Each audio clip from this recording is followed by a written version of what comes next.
Hey guys, in this video I will show you how to withdraw money from Whop. Alright, let's begin. First, sign into your Whop account. Once inside, click on your profile icon on the left. From there, select Balance. If you have available funds, you'll be able to withdraw them. But first, you need to set up your payment method. Click Set up Whop Payments at the top. Choose your country, then click Next. This will direct you to Stripe, which Whop uses for secure payouts. On the Stripe page, enter your email address, then your phone number. Stripe will send a verification code to confirm your number. If you already have a Stripe account, use the same email. If not, just enter a new one and follow the prompts. Once you finish setting up Stripe, go back to Whop and revisit the Balance tab.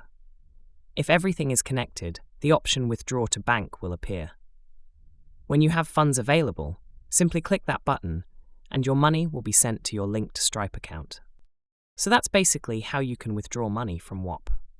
And that's it for this video. If you find this helpful, consider subscribing and giving this a big thumbs up. Thanks!